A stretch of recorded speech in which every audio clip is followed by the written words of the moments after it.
The train lurched to a grinding halt at Newton, Kansas, and Julia Norwood pressed her gloved hands against the frosted window, searching through the bitter January wind for a face she had never seen but desperately needed to recognize.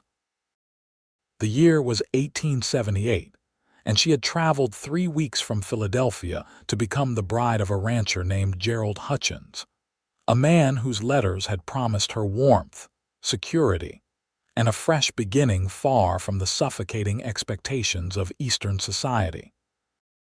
What those letters had failed to mention was that Gerald Hutchins had died 2 weeks prior from a riding accident, leaving Julia stranded on a platform in the middle of winter with nothing but a worn carpetbag and fading hope. The conductor helped her down onto the platform, where snow gathered in thick drifts against the station house. Other passengers hurried past her into the warmth of waiting arms and carriages, their breath forming clouds in the freezing air. Julia stood alone, her thin traveling coat doing little against the brutal Kansas cold that seemed to slice straight through fabric and skin to settle in her bones. She had spent nearly all her money on the train ticket, leaving her with only a few coins and nowhere to go. The letters from Gerald had been specific about meeting her at the station, about taking her directly to his ranch 15 miles outside of town. She waited because she did not know what else to do. An hour passed, then 2. The platform emptied until only Julia remained, shivering violently now, her lips taking on a bluish tint. The station master, an older gentleman with wire spectacles, had locked the door from inside and drawn the curtains. She could see the warm glow of lamplight through the gaps, but could not bring herself to knock, paralyzed by pride and fear in equal measure. Where would she go even if she asked for help? She had no family, no friends, no money for a hotel room. The darkness crept across the sky as afternoon turned to evening, and still she waited, her body growing numb, her thoughts becoming sluggish and confused. She did not hear the horse approach, did not register the crunch of boots in snow until a deep voice cut through her daze. "Miss, you cannot stay out here. You will freeze to death."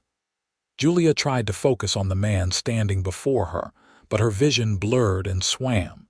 She saw a tall figure in a heavy coat, a wide-brimmed hat dusted with snow, and eyes that seemed genuinely concerned. She attempted to speak, but her jaw would not cooperate, her teeth chattering too hard to form words. The man did not wait for permission. He scooped her up as though she weighed nothing at all, carpetbag and all, and carried her toward a horse tied near the platform. Julia wanted to protest, wanted to explain that she was waiting for someone, but her body had stopped obeying her commands. The cold had sunk too deep, stealing her strength and her voice. "Easy now," the man murmured, settling her onto the saddle before swinging up behind her. He wrapped his coat around her, pulling her against the solid warmth of his chest, and urged the horse into motion. "My name is Ethan Wallace. I have a place just outside town. We will get you warm, and then you can tell me what fool left you standing in a blizzard." Julia managed a slight nod against his shoulder, too exhausted and cold to argue. The ride passed in a blur of white and gray, the world reduced to the steady rhythm of hoofbeats and the blessed warmth radiating from the man holding her. She drifted in and out of consciousness, aware only of strong arms keeping her secure and a voice speaking low, soothing words she could not quite understand. When they arrived at a modest ranch house surrounded by snow-covered pastures, Ethan carried her inside and set her carefully in a chair near a blazing fireplace. He wrapped thick blankets around her shoulders and began removing her frozen gloves with gentle efficiency. "Can you tell me your name?" he asked, kneeling before her to work on her boots. "Julia," she managed through chattering teeth. "Julia and Norwood." Well, Julia Norwood, you picked a hell of a day to stand outside in the cold. What were you doing at that station? The warmth of the fire began to penetrate the layers of numbness, bringing with it painful tingling in her fingers and toes. Julia gasped at the sensation, tears springing to her eyes. I know it hurts, Ethan said quietly, massaging her hands between his larger, calloused palms. But that pain means you are alive. That means we got you inside in time. Just breathe through it. Julia focused on his face for the first time now that she could see clearly. He appeared to be in his late 20s, with dark hair that curled slightly at his collar and deep brown eyes that held both strength and kindness. A scar cut through his left eyebrow, giving him a roguish appearance that contrasted with the gentleness of his touch. He wore simple ranch clothes, a flannel shirt and denim pants, both well worn but clean. I was waiting for someone, Julia finally answered when the worst of the tingling had subsided.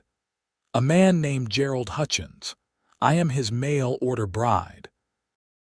Ethan's hand stilled on hers, his expression shifting to something that looked like sorrow mixed with resignation. Gerald Hutchins. Yes. Do you know him? He was supposed to meet me at the station this afternoon. The train was delayed by the weather, but surely he would have waited or left word. Ethan sat back on his heels, releasing her hands slowly. Miss Norwood, I am sorry to tell you this, but Gerald Hutchins died about 2 weeks ago. His horse threw him during a storm and he broke his neck. Half the town attended his funeral. The words hit Julia like a physical blow, stealing the breath from her lungs. She stared at Ethan, waiting for him to smile and tell her it was some sort of cruel jest, but his face remained serious and sympathetic. No, she whispered. No, that cannot be. He sent me a ticket. He asked me to come. I have his letters. I do not doubt it, Ethan said gently.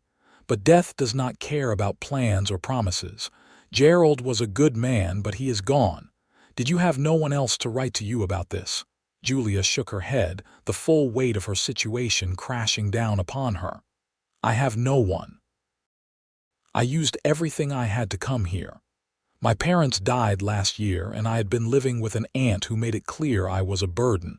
Gerald offered me a way out, a new life. And now? She could not finish the sentence. Now she had nothing. No husband, no home, no money, no way back to Philadelphia, even if she wanted to return to her aunt's cold disapproval. She was stranded in a town where she knew no one, in the middle of winter, completely dependent on the charity of a stranger who had every right to turn her back out into the snow. Ethan stood and walked to the kitchen area, giving her a moment to compose herself. She heard him moving pots and pans, the clink of dishes, the crackle of a stove being stoked. When he returned, he carried a steaming mug that he pressed into her hands. Drink this. It is just broth, but it will warm you from the inside.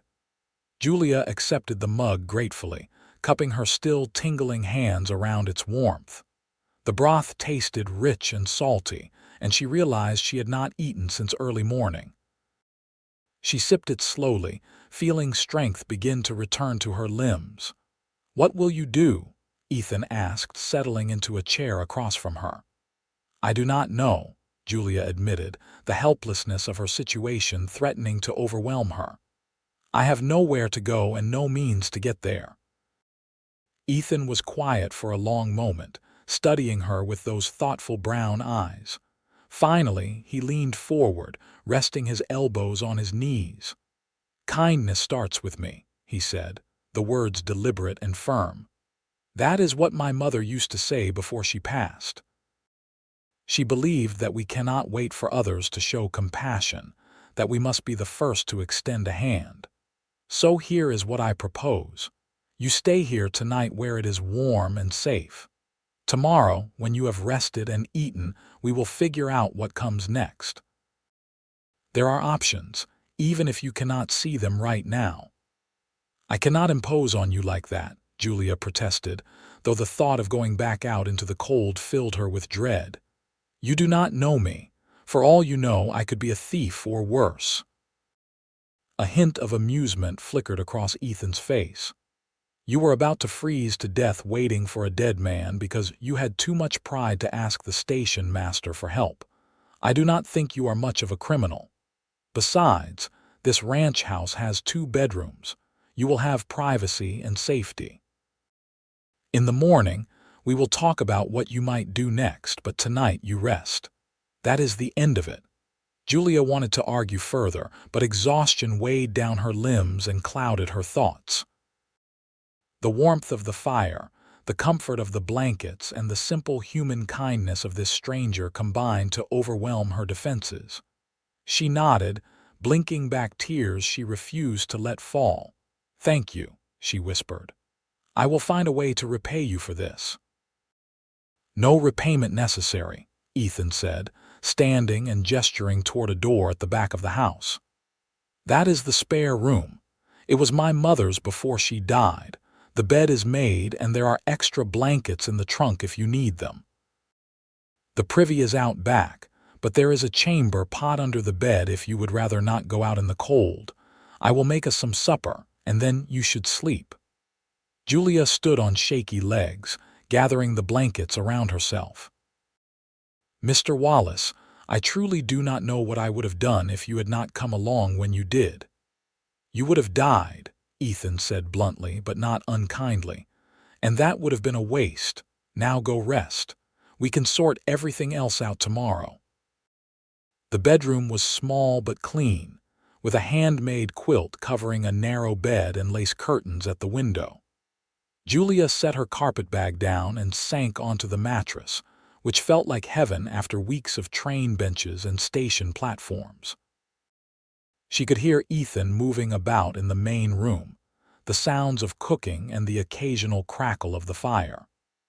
Despite the strangeness of her situation, despite the fear and uncertainty that gnawed at her, she felt safe for the first time since leaving Philadelphia.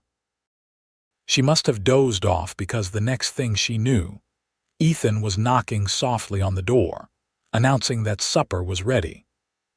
Julia smoothed her rumpled traveling dress and joined him at a small wooden table where he had laid out plates of beans, cornbread, and fried salt pork. It was simple fare, but it smelled wonderful. They ate in companionable silence for a few minutes before Ethan spoke. "Tell me about Philadelphia. What was your life like there?" Julia considered the question, chewing a piece of cornbread. "Suffocating," she finally said. "My father was a clerk, and we lived modestly but comfortably. When he and my mother died of influenza, I had to move in with my aunt who believed that women should be seen and not heard, that our only purpose was to marry well and produce children. She had plans to match me with a widower 30 years my senior who wanted a young wife to care for his 6 children. I could not bear it, so when Gerald's advertisement appeared in the newspaper, I answered it. We corresponded for 3 months, and his letters seemed kind. He spoke of his ranch, of building a life together, of partnership rather than ownership. It seemed like a dream. And instead, you got a nightmare," Ethan said softly. "No," Julia replied, surprising herself. "I mean, yes, Gerald's death is a tragedy, but you saved my life tonight. That is not nothing. Whatever happens next, I am grateful to still be here to face it." Ethan met her gaze across the table, and something passed between them, an understanding that went beyond words. "What kind of work can you do?" he asked. "I can read and write and do figures. I can cook and sew, though I am better at mending than creating new garments. I have no experience with ranch work or farm animals, but I am willing to learn. Newton has a school teacher, but the town has been growing. There might be need for someone to help with the younger children. There is also the hotel and the general store. Both have been looking for help from what I hear. You have options, Julia. You just need time to explore them." "But I need a place to stay while I look for work, and I need money to pay for that place," Julia pointed out, the practical problems looming large in her mind. I cannot keep imposing on your generosity. Ethan set down his fork and looked at her directly. Here is what I think.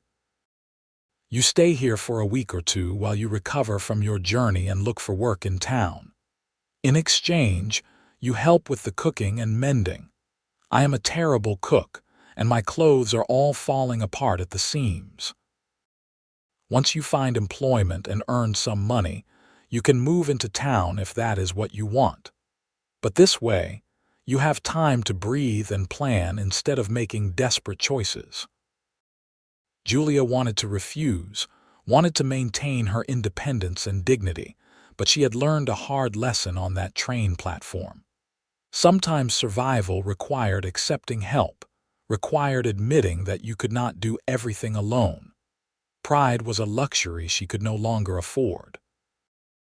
1 week, she agreed, and I will earn my keep, I promise you that. But Mr. Wallace, why are you doing this? Truly, Ethan was quiet for a moment, his expression distant. My mother raised me alone after my father died in the war. She taught me that strength without compassion is just cruelty, that we are measured not by what we accomplish for ourselves, but by how we treat those who have nothing to offer us in return. When I saw you on that platform, freezing and alone, I heard her voice in my head saying that kindness starts with me. I could not just ride past and let you die. It would have made me less than the man she raised me to be. The simplicity and sincerity of his words brought tears to Julia's eyes, and this time she did not try to hide them. Your mother must have been a remarkable woman. She was, Ethan agreed, his own voice thick with emotion. She died 3 years ago, but I still try to live by her example. Some days I do better than others. They finished supper in a comfortable silence, and Julia insisted on washing the dishes despite Ethan's protests. As she stood at the basin, scrubbing plates with water heated on the stove, she felt a strange sense of peace settle over her. Yes, her plans had fallen apart spectacularly. Yes, she was in a precarious situation with an uncertain future. But she was alive, warm and fed, and she had been shown kindness by a man who expected nothing in return. That was more than she had dared hope for when she stood freezing on that platform. That night, Julia lay in the narrow bed in Ethan's mother's room and thought about the strange turns life could take. This morning, she had been riding a train toward what she thought was her destiny as Gerald Hutchins's wife. Tonight, she was under the roof of a stranger who had saved her life simply because it was the right thing to do. She thought about Ethan's words, about kindness starting with him, and she wondered if perhaps this was where she was meant to be all along. Not with Gerald, who she would never know, but here in this modest ranch house with a man who measured himself by his mother's values and lived according to a moral code that seemed increasingly rare in the world. The next morning dawned clear and brutally cold. Julia woke to the smell of coffee and found Ethan already up, tending to the fire and preparing a simple breakfast of eggs and toast. She joined him, feeling stronger and more clear-headed than she had the day before. "How are you feeling?" Ethan asked, pouring her a cup of coffee. "Much better, thank you. A little sore from the cold, but alive." "Good. I need to ride out and check on the herd today, make sure they weathered the storm all right. You are welcome to come with me if you want to see the ranch, or you can stay here where it is warm. Either way is fine." Julia considered the offer. Part of her wanted to stay by the fire and rest, but a larger part was curious about Ethan's life and eager to prove she was not a burden. "I will come with you," she decided. "If you have extra warm clothes I can borrow. My traveling coat is not meant for Kansas winters." Ethan grinned, and Julia noticed how the expression transformed his face, making him look younger and more carefree. "I think I can find something that will keep you from freezing." He produced an oversized coat, a knit scarf, and a pair of gloves that swallowed her hands. Julia felt ridiculous in the two large garments, but she had to admit she was warmer than she had been in her own inadequate clothing. They saddled 2 horses, and Ethan patiently showed her how to mount and hold the reins properly. Julia had ridden a few times as a child, but those gentle city park rides had not prepared her for the reality of a working ranch horse. They rode out across snow-covered pastures, where cattle huddled together for warmth near windbreaks and hay feeders. Ethan pointed out various features of his land, explaining his plans for the coming spring and the challenges of running a ranch alone. Julia listened, fascinated by this world so different from the one she had known in Philadelphia. "How much land do you have?" she asked as they paused on a rise overlooking a frozen creek. "About 500 acres. It is not the biggest spread in Kansas, but it is mine, free and clear. My mother left me a little money when she died, and I used it to buy this place and start a herd. I have about 200 head of cattle right now, plus the horses. It is enough to make a living if I am smart about it. You manage it all yourself, mostly. I hire extra hands during roundup, and when I need to move the herd, but day to day, it is just me. It gets lonely sometimes, but I like the work.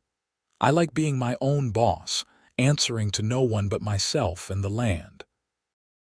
They rode on, checking water sources and making sure none of the cattle were in distress. Julia watched Ethan work, noting the competent way he handled the animals and the obvious pride he took in his ranch. This was a man who had built something from nothing, who worked hard and lived according to his principles. She found herself admiring him more with each passing hour. By the time they returned to the house, Julia's legs ached from riding and her cheeks burned from the cold, but she felt more alive than she had in months. There was something invigorating about the open spaces and physical labor, so different from the stifling parlors and endless tea parties of her previous life. Over the next few days, Julia settled into a routine at the ranch. She woke early to help Ethan with breakfast, spent her mornings doing laundry and mending his extensive collection of torn shirts and pants, and her afternoons either helping with ranch chores or preparing supper. In the evenings, they sat by the fire and talked, sharing stories about their lives and their hopes for the future. Julia learned that Ethan had been born in Missouri, but moved to Kansas with his mother after his father died at Gettysburg. His mother had worked as a seamstress and washwoman to support them, instilling in Ethan a respect for hard work and determination. He had worked various jobs before saving enough to buy his ranch, everything from cowboying on larger spreads to working at the rail yards. He spoke with pride about earning every penny honestly and building his life through effort rather than inheritance or luck in turn. Julia told him about growing up in Philadelphia, about her father's love of books and her mother's beautiful singing voice. She described the loneliness after their deaths, the coldness of her aunt's house, and the desperate hope that had driven her to answer Gerald's advertisement. She admitted her fear of returning to that life, of being trapped in a world that saw women as property or burdens rather than people with their own dreams and ambitions. "You will never have to go back to that," Ethan said firmly one evening as they sat by the fire. "Even if you do not find work right away, even if things get difficult, you will find a way forward. You are stronger than you think, Julia." "How can you possibly know that?" Julia asked, genuinely curious. "You have known me less than a week. Because you survived that train platform. Because you had the courage to leave everything familiar and travel halfway across the country alone for the chance at a better life. Because you keep going even when everything falls apart. That takes strength most people do not have." His words warmed Julia more than the fire ever could. She had spent so much of her life being told she was too fragile, too delicate, too dependent to manage on her own. Hearing Ethan speak of her with such confidence and respect made her feel seen in a way she never had before. On the 5th day of her stay, Ethan drove her into Newton in his wagon so she could inquire about employment. The town was small but bustling, with a main street lined with businesses and side streets branching off into residential areas. They stopped first at the schoolhouse where a harried-looking woman in her 40s greeted them.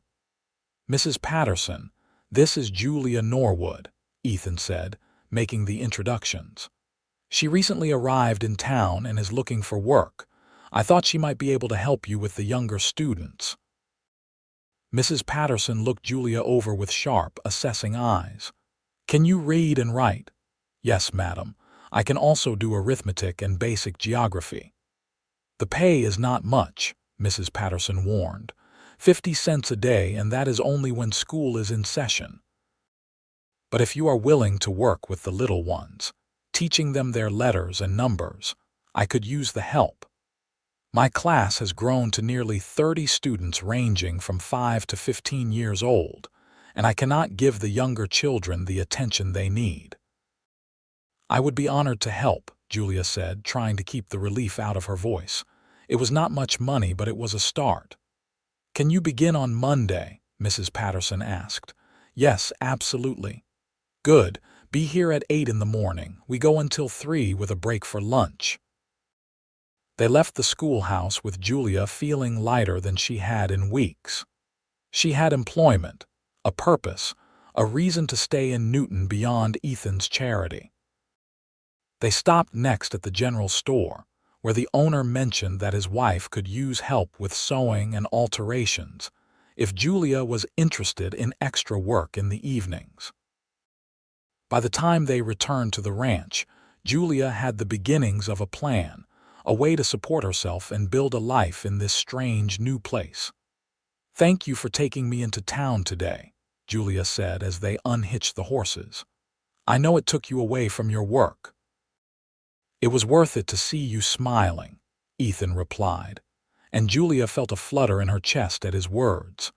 That evening, as they prepared supper together, Julia found herself hyper-aware of Ethan's presence in the small kitchen. She noticed the way his hair curled at his collar, the strength in his hands as he chopped vegetables, the rumble of his voice when he hummed tunelessly while he worked. She realized with a start that what she felt was attraction, a pull toward this kind, hard-working man who had saved her life and asked for nothing in return. The realization terrified her. She had come to Kansas to marry Gerald Hutchins, and while that plan had fallen apart through no fault of her own, she had no business developing feelings for another man so quickly. It seemed disrespectful somehow, disloyal to the future she had imagined, even if that future had never existed outside her own imagination. But she could not deny what she felt, and as the days passed, those feelings only grew stronger. She noticed the way Ethan looked at her sometimes, a softness in his eyes that suggested his feelings might mirror her own. Neither of them spoke of it, both seemingly content to let things develop naturally without forcing declarations or decisions. Julia began working at the schoolhouse the following Monday. The children were energetic and often challenging, but she found she enjoyed the work. Mrs. Patterson proved to be a stern but fair employer, and Julia learned a great deal about teaching and managing young minds. In the evenings, she took in sewing from the general store, working by lamplight to alter dresses and mend shirts for the townspeople.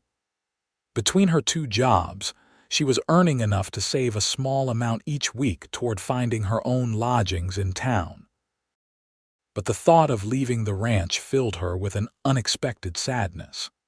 She had grown accustomed to the quiet rhythms of life with Ethan, to their evening conversations by the fire, to the way he smiled when he came in from the cold to find supper already prepared and waiting. She realized she was happier here than she had ever been in Philadelphia. that this simple life of work and companionship satisfied something deep in her soul that she had not known was empty. One evening in late February, nearly 6 weeks after Julia had arrived in Newton, Ethan came in from checking the herd with an unusual expression on his face. Julia looked up from the shirt she was mending, concerned. "Is something wrong?" she asked. Ethan removed his hat and coat slowly as though gathering his thoughts. "I need to ask you something, and I want you to answer honestly, even if you think it might hurt my feelings." Julia set aside her sewing, her heart beginning to pound. "All right. Are you happy here? On the ranch, I mean." "Working in town but living here." "Yes," Julia said without hesitation. "I am happier than I have been in a very long time. Why do you ask?" Ethan sat down across from her, his expression serious. "Because you have been here for weeks now, and I keep thinking you will tell me you have found a room in town and will be moving out. But you have not said anything, and I do not know if that is because you like being here or because you feel obligated to stay." "I need to know, Julia, because my feelings on the matter have become complicated, and I do not want to make assumptions that might be wrong." Julia's breath caught in her throat. "Complicated how?" "I think you know how," Ethan said quietly. "I think you have known for a while, just as I suspect you feel something similar. But I did not want to speak of it because you came here to marry another man, and I did not want you to think I was taking advantage of your situation." "You could never do that," Julia said firmly. "You are the most honorable man I have ever met. But you are right. My feelings have become complicated as well.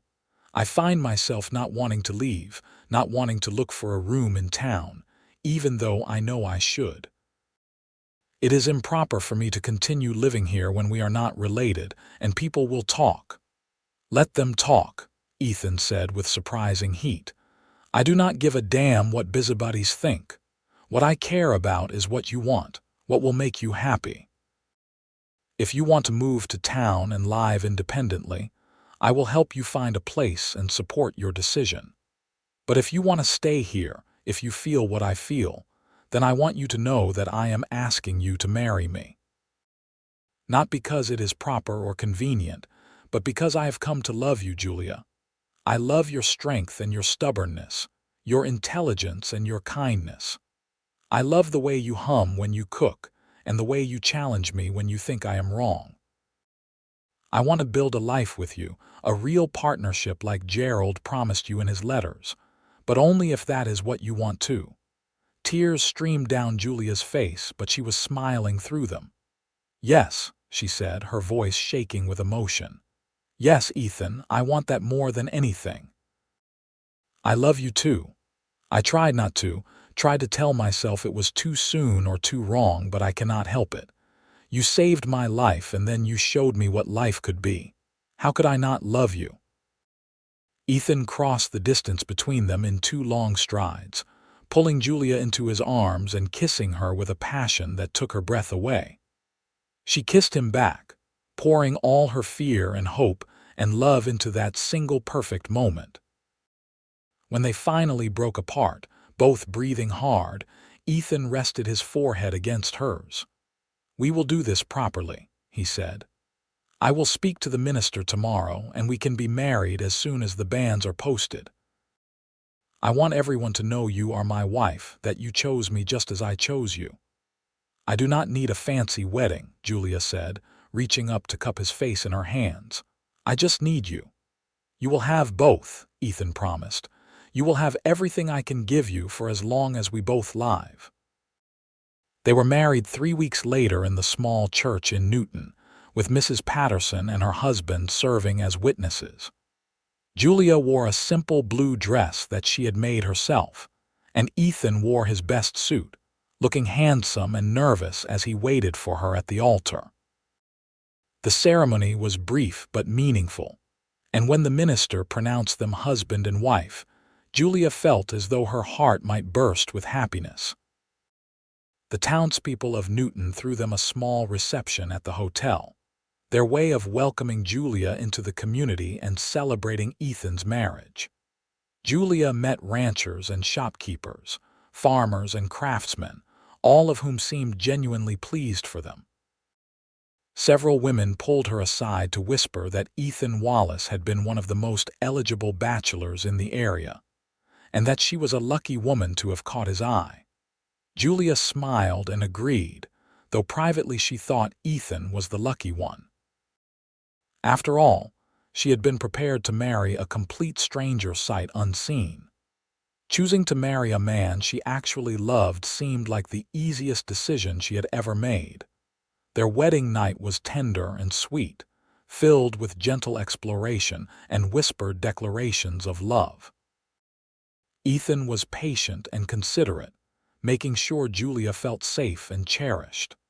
Afterward, as they lay tangled together in the bed that had been his alone for so long, Julia marveled at how her life had transformed in just a few short months. "What are you thinking about?" Ethan asked, running his fingers through her loose hair. "I am thinking about that train platform," Julia admitted. "About how close I came to dying there and how grateful I am that you found me. If you had come along even an hour later, I might not have survived." "Do not think about that," Ethan said, pulling her closer. "You are here now and you are mine, and I will spend the rest of my life making sure you never regret choosing me." "I could never regret it," Julia said, tilting her face up to kiss him. "You are my miracle, Ethan Wallace. My second chance at life and love." As spring arrived and the snow melted away to reveal new grass and wildflowers, Julia and Ethan settled into married life with an ease that surprised them both. Julia continued teaching at the schoolhouse, though Mrs. Patterson had to find a replacement when Julia discovered in early May that she was pregnant. The news filled both of them with joy and a little fear, but mostly joy. "I am going to be a father," Ethan kept repeating, his face split by an enormous grin. "I cannot believe it. We are going to have a baby." "Are you happy?" Julia asked, though she could see the answer written all over his face. "Happy does not begin to cover it," Ethan said, kneeling in front of her chair and placing his hands gently on her still flat stomach. "I am terrified and excited and grateful all at once. You have given me so much, Julia, more than I ever dared hope for." The pregnancy progressed smoothly through the summer months. Julia helped as much as she could with the ranch work, tending the vegetable garden she had planted and caring for the chickens they had acquired. Ethan treated her like spun glass, constantly worried she was doing too much or pushing too hard. Julia found his overprotectiveness both annoying and endearing. "I am pregnant, not dying," she told him one afternoon when he tried to prevent her from hanging laundry. "Women have been having babies and working at the same time since the beginning of humanity. I promise you, I will not break." "I know," Ethan said, looking sheepish, "but you are precious to me, and I cannot help wanting to keep you safe." "You keep me safe by loving me," Julia said, softening her tone, "and by trusting me to know my own limits. Now let me hang this laundry, or we will both be wearing dirty clothes tomorrow." Their son was born on a cold January day, almost exactly 1 year after Julia had stood freezing on that train platform. The labor was long and difficult, attended by the local midwife and 2 neighbor women who had offered their help. Ethan paced the main room like a caged animal, jumping at every sound from the bedroom. When the baby finally arrived with a lusty cry, the midwife emerged to tell him he had a healthy son. Ethan burst into the bedroom to find Julia exhausted but glowing, holding a tiny bundle wrapped in soft blankets. She looked up at him with tears streaming down her face. "Meet your son," she said softly. "Our little boy." Ethan sat carefully on the edge of the bed, staring down at the red, wrinkled face of his child with an expression of absolute wonder. "He is perfect," he whispered. "He is the most beautiful thing I have ever seen. What should we name him?" Julia asked. I was thinking we could call him Henry, Ethan said, after your father, if that is all right with you.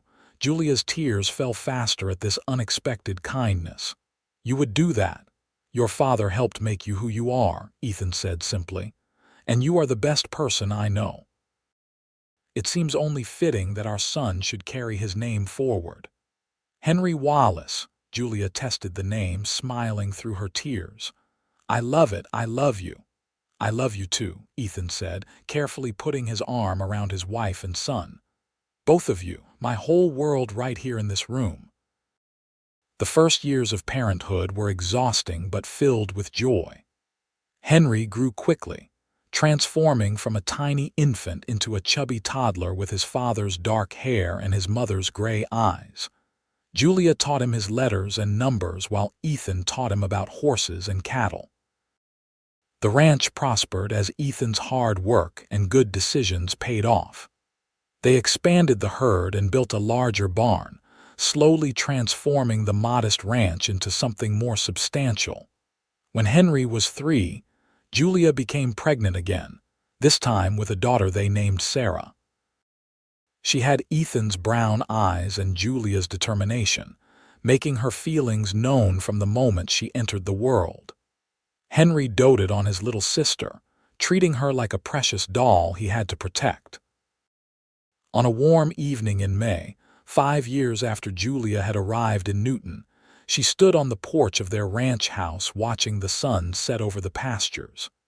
Ethan came up behind her, wrapping his arms around her waist and resting his chin on her shoulder. "What are you thinking about?"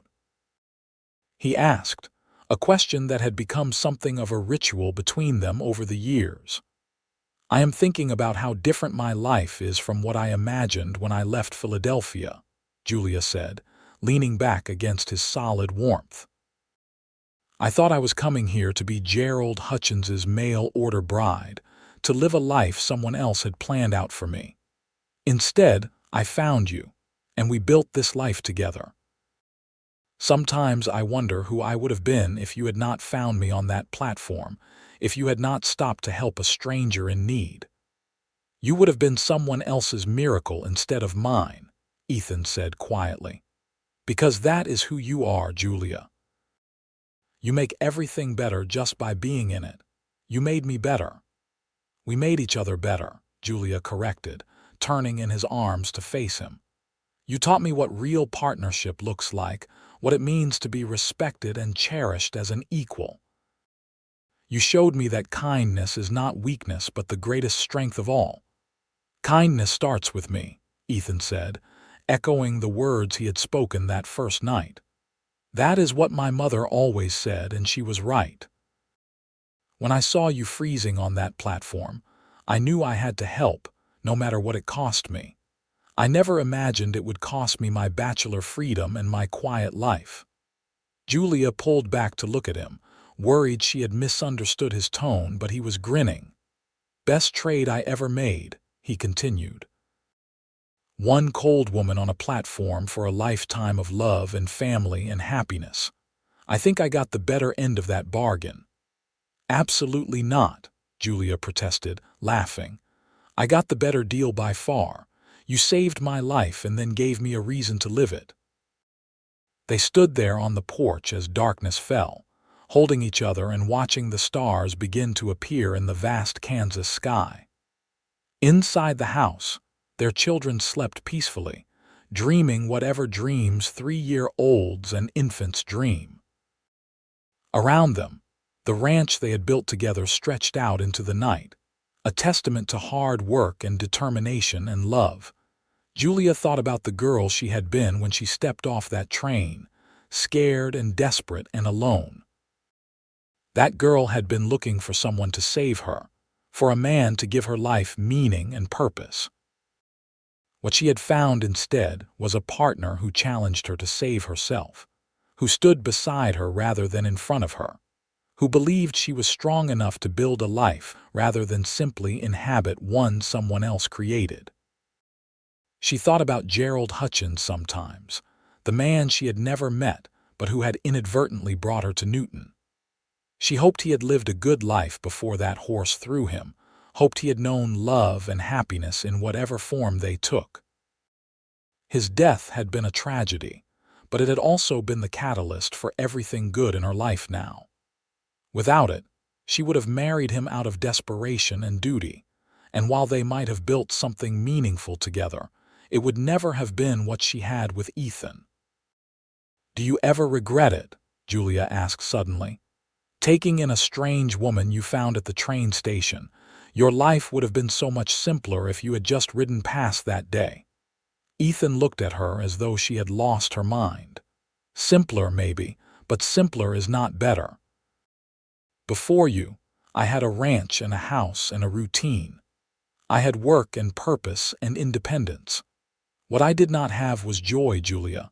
I did not have laughter or companionship or love. I did not have anyone to share my victories with or comfort me in my failures.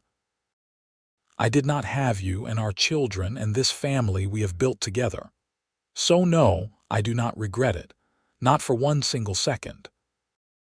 You are the best thing that ever happened to me, and I thank God every day that I rode into town when I did, that I looked toward that platform and saw you standing there, that I had sense enough to stop and help instead of riding past."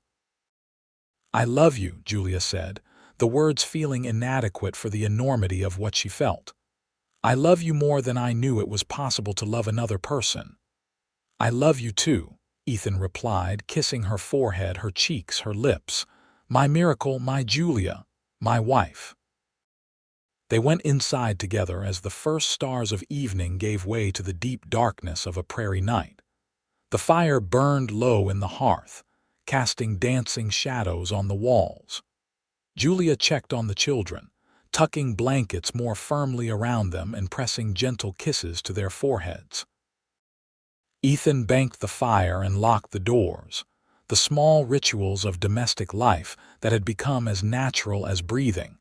In their bedroom, they prepared for sleep with the comfortable ease of people who knew each other's rhythms and habits. Julia brushed out her long hair while Ethan stripped down to his undershirt and drawers. They climbed into bed together, and Ethan pulled Julia against him, her back to his chest, his arm draped protectively over her waist. "Tell me again how we met," Julia said sleepily, a request she made often. "I rode into Newton on the coldest day of the year," Ethan began, his voice a low rumble in the darkness. "And I saw an angel standing on the train platform, freezing to death, because she was too stubborn to ask for help. I knew right then that if I did not save her, I would regret it for the rest of my life. So I scooped her up and brought her home, and she proceeded to turn my entire world upside down in the best possible way." "That is not how I remember it," Julia murmured, already half asleep. "I remember a cowboy appearing out of nowhere like something from a storybook, telling me I was going to freeze to death, and then refusing to let me argue.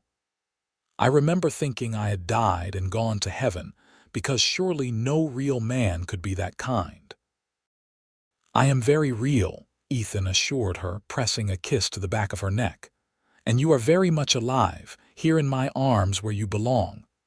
"Where I belong," Julia repeated, the words settling over her like a benediction. "Yes, this is where I belong." She drifted off to sleep with a smile on her face, safe and warm and loved beyond measure. Outside, the Kansas wind whispered across the prairie, carrying with it the promise of spring and renewal and hope. The ranch slept, the animals quiet in their shelters, the land resting before the busy season of planting and birthing and growth began. Ethan lay awake a while longer, thinking about the strange paths life could take. He had been so focused on building his ranch, on proving he could make something of himself through hard work and determination. He had told himself he did not need anyone, that he was content with his solitary life. And then he had seen Julia on that platform, and every certainty he held had shattered. Helping her had not been a sacrifice. It had been the most selfish thing he ever did, because even in that first moment, some part of him had recognized her as his. Not in the sense of ownership or possession, but in the sense of belonging, of two pieces that fit together to make something whole. He had told himself he was simply being kind, living up to his mother's teachings about compassion and duty. But the truth was more complicated and more beautiful than that. The truth was that he had fallen in love with her courage and determination, with her refusal to give up even when everything fell apart. Watching her over the past 5 years, seeing her transform from a desperate mail-order bride into a confident woman who knew her own worth, had been the greatest privilege of his life. She had taught their children to read and think critically. She had turned their house into a home filled with warmth and laughter. She had stood beside him through drought and disease, through lean winters and profitable springs, never complaining, never giving up, always ready with encouragement or advice or simply a listening ear. She had made him better, made him want to be better. Before Julia, he had measured success in acres and cattle and money in the bank. Now he measured it in shared meals and children's laughter, and the way his wife's face lit up when he came in from the fields. Now he understood that his mother had been right all along, that kindness was not just about helping others, but about opening yourself to the possibility of connection and love.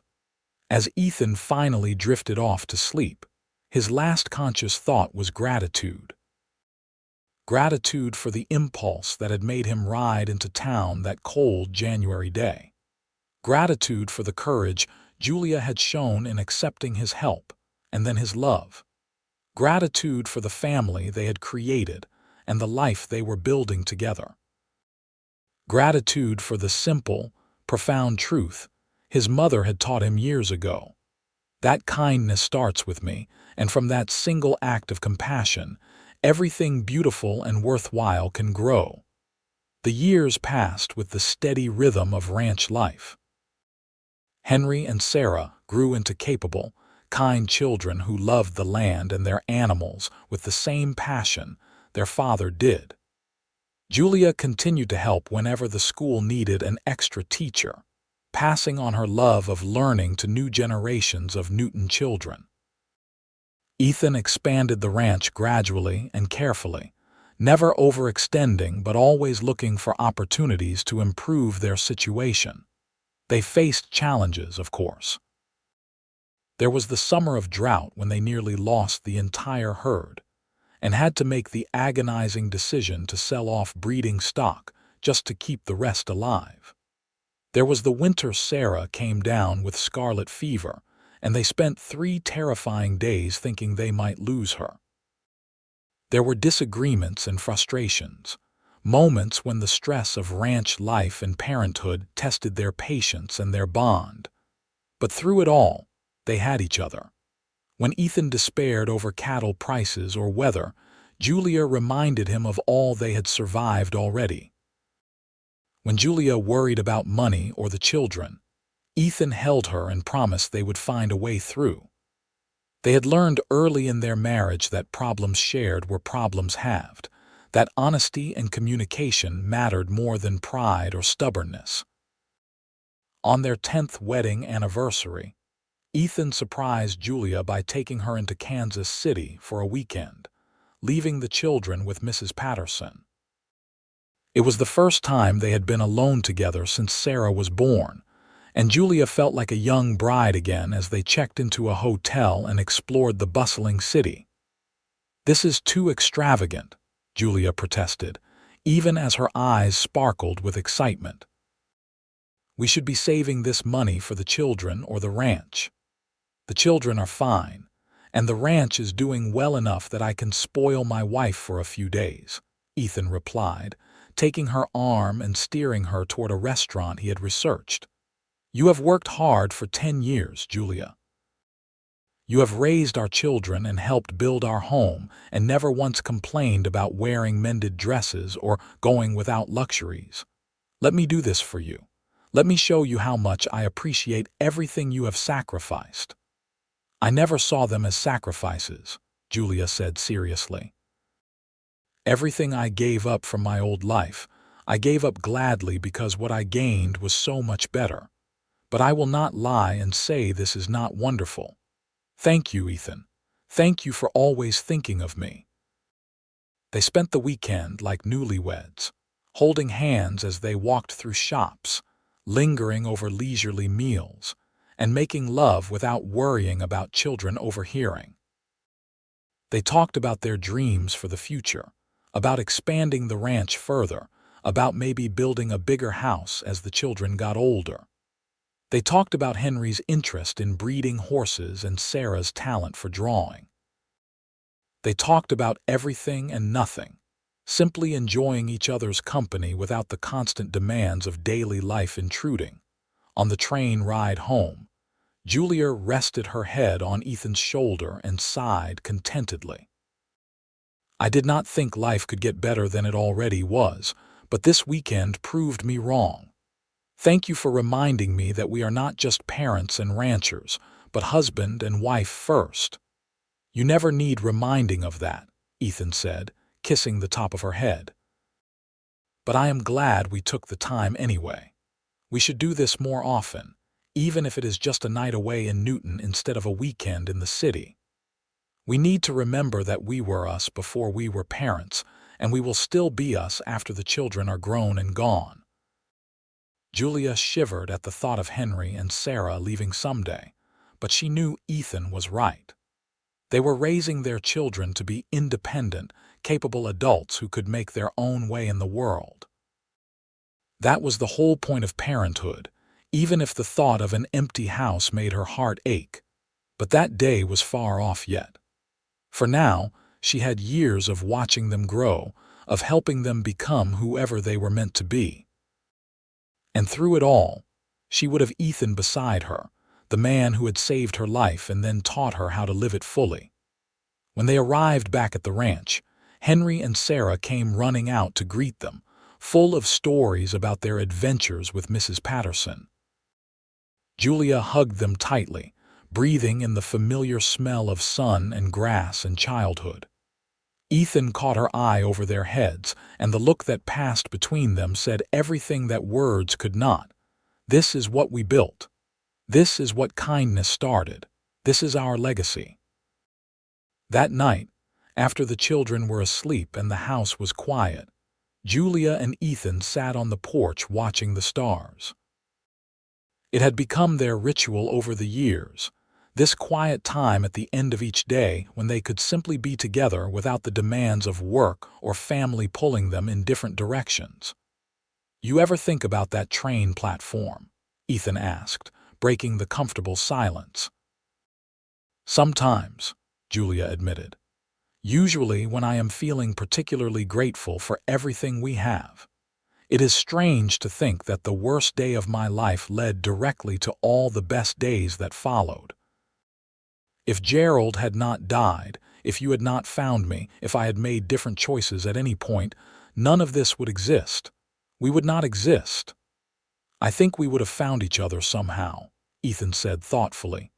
"Maybe not on that platform, maybe not that day, but eventually. I have to believe that. I have to believe that some things are meant to be, that some people are meant to find each other no matter how impossible the odds might seem."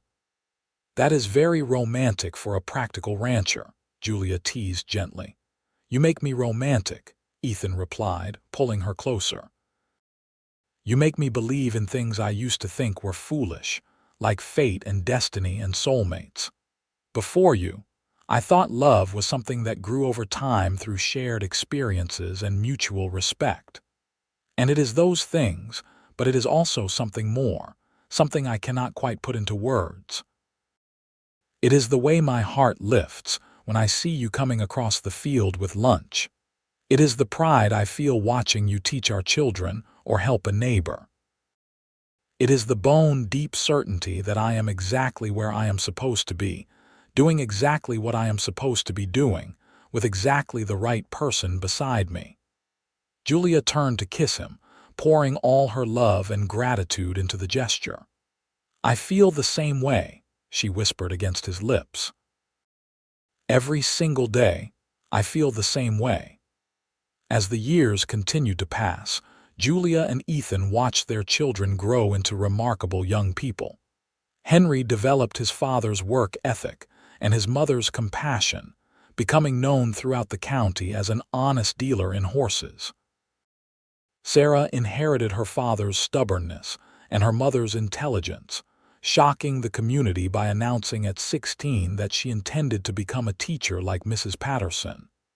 "Is that acceptable to you?" Sarah asked her parents nervously one evening at supper. "I know most girls my age are thinking about marriage, but I want to do something meaningful with my life first. I want to help children learn and grow the way you helped me, Mama." Julia reached across the table to squeeze her daughter's hand. "It is more than acceptable. It is wonderful. Do not ever let anyone tell you that marriage and children should be your only dreams. Build the life you want, Sarah. We will support you no matter what." Ethan nodded in agreement, pride evident on his face. "Your mother is right. We did not raise you to be timid or conventional. If teaching is your calling, then pursue it with everything you have. There will be time for marriage and family if and when you want those things. Right now, you follow your heart."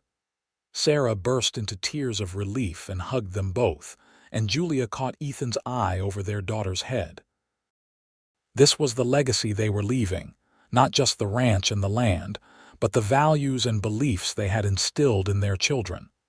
Independence, compassion, determination, courage. These were the gifts they could give, more valuable than money or property. When Henry turned 21, he announced his intention to start his own horse breeding operation on the far corner of the ranch. Ethan helped him build a barn and corrals, offering advice but letting Henry make his own decisions and his own mistakes. Within 2 years, Henry had established a reputation for quality horses and fair dealing that extended well beyond Newton. Sarah began teaching at a school in a neighboring town when she turned 19, coming home on weekends to share stories about her students and her successes and challenges. Julia listened with pride and empathy, offering the wisdom of her own teaching experience while acknowledging that every teacher had to find their own way. On a warm evening in late summer, 20 years after Julia had arrived in Newton, she and Ethan sat on their porch watching the sun set. Their bodies showed the marks of hard work and passing time now. Ethan's hair had gone silver at the temples, and Julia's hands bore the calluses and sun damage of decades of ranch work. But their love had not diminished with time. If anything, it had deepened, becoming something richer and more complex than the passionate romance of their early days. "We did all right," Ethan said, his arm around Julia's shoulders. "With the ranch, with the children, with everything." "We did better than all right," Julia corrected. "We built something beautiful, Ethan. Not just this ranch, but this family, this life. Everything I have, everything I am, I owe to you stopping on that platform 20 years ago." "You owe me nothing," Ethan said firmly. "Everything we built together. I may have saved your life that day, but you saved mine right back. You gave me purpose and joy and a reason to be better than I was. You gave me a family and a home that is more than just walls and a roof. You gave me everything that matters." "Kindness starts with me," Julia said softly, repeating the words that had become something of a family motto over the years. "That is what you told me that first night, what your mother taught you. And you were right. One act of kindness, one moment of choosing compassion over convenience, and it changed everything. Not just for us, but for our children and everyone they will touch in their lives. That is the real legacy, Ethan. Not the land or the money, but the values we pass down, the example we set." "My mother would have loved you," Ethan said, his voice thick with emotion. "She would have been so proud of the woman you became, of the life we built together. I wish I could have met her, Julia said wistfully. She raised an extraordinary man. The world needs more people like her, like you. People who understand that kindness is not weakness, but the foundation of everything good and decent in this world. They sat in comfortable silence as darkness fell, and the stars emerged one by one. Inside the house, the lamps burned low, casting warm light through the windows. This house that had once belonged to Ethan alone now bore the marks of a full life. Children's drawings tacked to walls, books piled on tables, photographs in handmade frames. It was a home in every sense of the word, filled with memories and love and the quiet satisfaction of dreams realized. "What are you thinking about?" Ethan asked, the question as familiar now as breathing. "I am thinking about that girl on the train platform," Julia said. "The one who was so scared and desperate and alone. I wish I could go back and tell her that everything was going to be all right, that she was going to find love and purpose and happiness beyond anything she could imagine. I wish I could tell her that the worst day of her life was about to become the first day of her real life." "She would not have believed you," Ethan said with a slight smile. "She was too practical, too aware of how cruel the world could be. She would have thought you were lying or crazy." "You are probably right," Julia agreed, "but maybe that is the point. Maybe we cannot know when we are in those dark moments that they are leading us somewhere better. Maybe we just have to have faith and keep putting one foot in front of the other until we find our way through.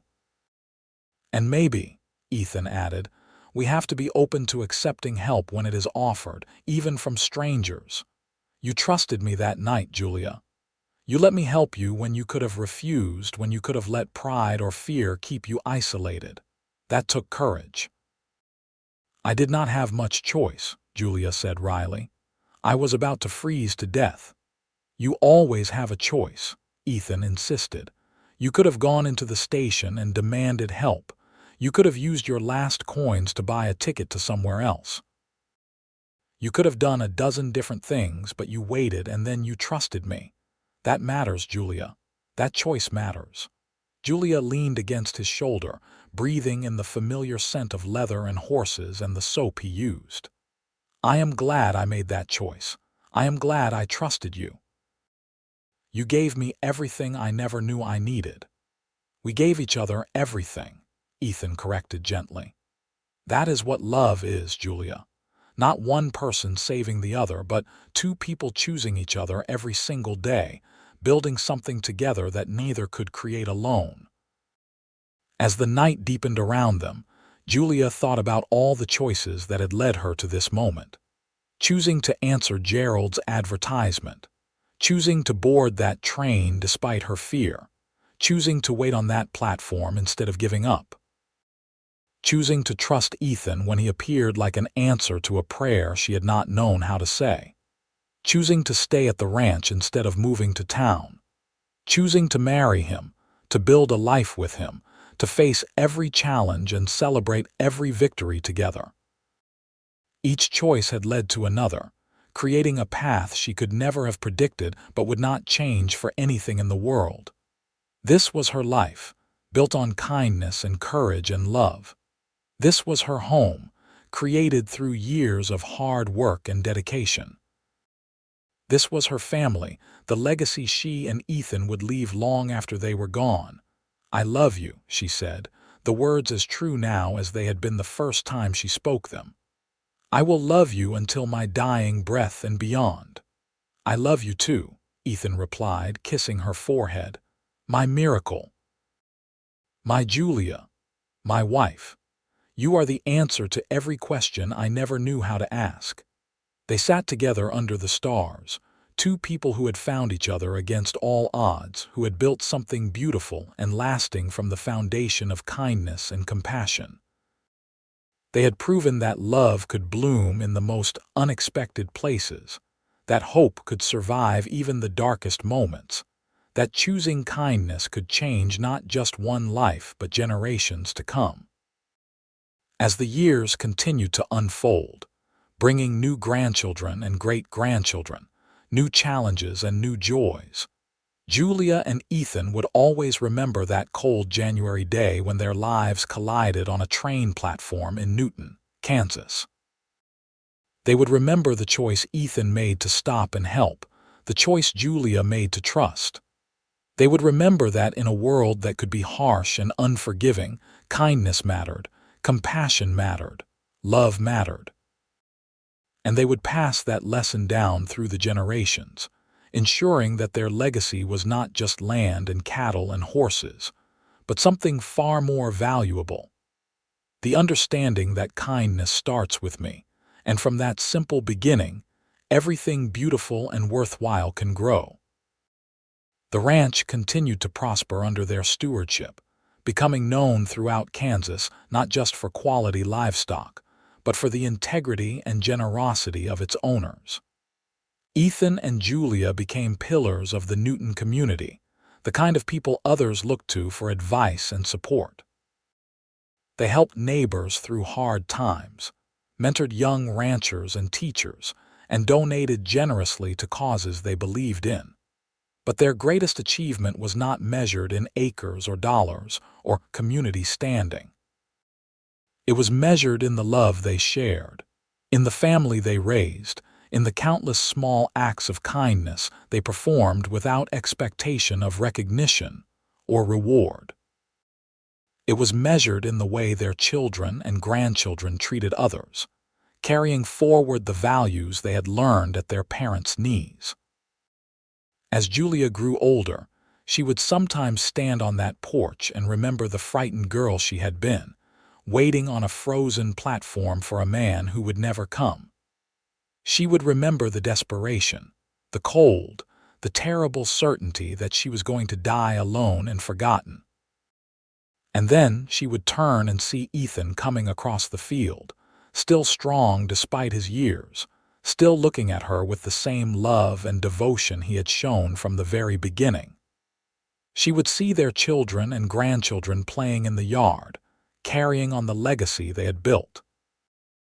And she would know with absolute certainty that every hardship she had endured, every moment of fear and doubt, had been worth it, because kindness had started with Ethan Wallace on a cold January day in 1878. And from that single act of compassion, an entire world of love and family and happiness had grown, spreading out like ripples on a pond, touching lives they would never even know about. That was the power of choosing kindness, of being willing to stop and help even when it was inconvenient or difficult. That was the legacy worth leaving, the story worth telling, the truth worth remembering. Julia and Ethan lived to see their golden wedding anniversary, surrounded by children and grandchildren who celebrated not just their marriage but the enduring example they had set. They lived to see the 20th century dawn, bringing with it changes and innovations they could never have imagined when they first met. They lived to see their grandchildren begin to build their own lives and families, carrying forward the values and beliefs that had always defined the Wallace family. And when Julia finally passed away peacefully in her sleep at the age of 78 with Ethan holding her hand, her last thoughts were of gratitude. Gratitude for the life she had lived, the love she had known, the family she had helped create. Gratitude for a cowboy who had stopped to help a stranger and changed both their lives forever. Gratitude for every sunrise and sunset, every laugh and tear, every moment of joy and sorrow that had made up her rich, full life. Ethan followed her 3 years later, his heart finally giving out after 81 years of beating steady and strong. His last words were her name, and those who were with him said he smiled as he spoke it, as though he could see her waiting for him on the other side. They buried him next to Julia in the small cemetery outside Newton, under a shared headstone that reads simply, "Kindness starts with me." Their children and grandchildren gathered at the ranch after the funeral. sharing stories and memories, laughing and crying as they remembered the remarkable people who had shaped their lives. They spoke of lessons learned and values instilled, of the example Ethan and Julia had set through their unwavering love and commitment to each other, and to the principle of kindness that had defined their lives. Henry, now a grandfather himself, stood before the assembled family and raised his glass. "To my parents," he said, his voice strong despite the tears streaming down his face, "who taught us that kindness matters, that love endures, that the choices we make can change not just our own lives but the lives of everyone we touch. They built this ranch from nothing, raised children who loved and respected them, and left us a legacy far richer than land or money. They left us the example of how to live with integrity, compassion, and unwavering devotion. They showed us that one moment of kindness can echo through generations, creating ripples that never end. We will miss them every day for the rest of our lives, but we will honor them by living according to the values they instilled in us. Kindness starts with me." That was their creed, and it will be ours as well. The family echoed his words, raising their glasses in tribute to the two people who had started it all with a single act of compassion on a frozen train platform so many years ago. They celebrated lives well lived, love that had endured every challenge, and a legacy that would continue long after the last person who remembered Ethan and Julia had passed away. Because that is the thing about kindness, about choosing compassion over convenience, about being willing to help even when there is no obvious benefit to yourself.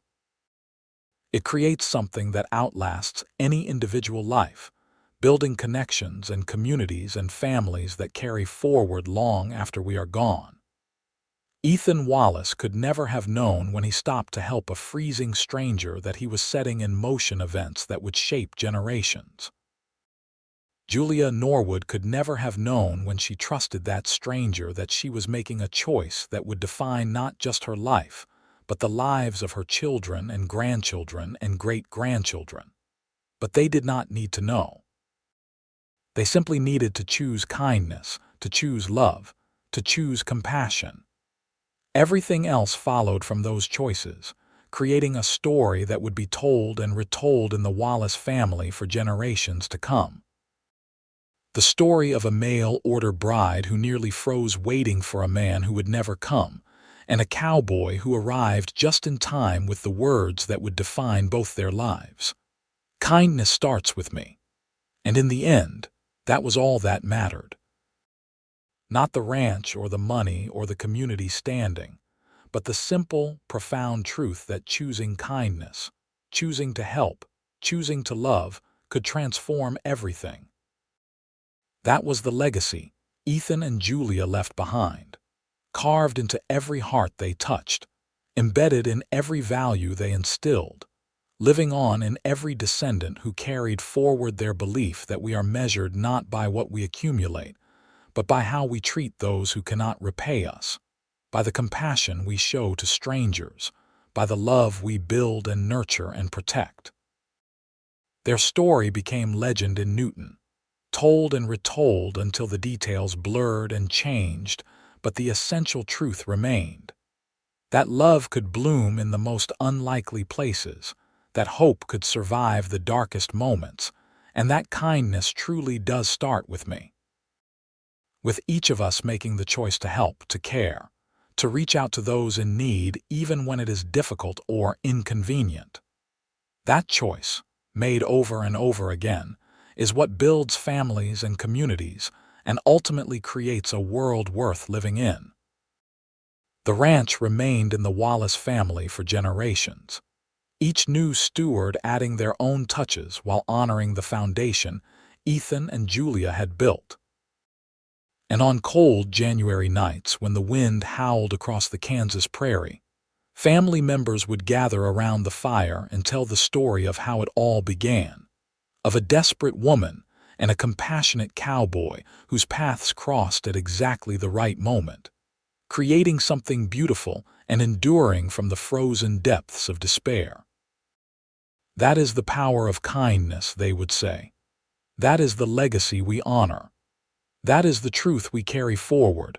That kindness starts with me, and from that beginning anything is possible.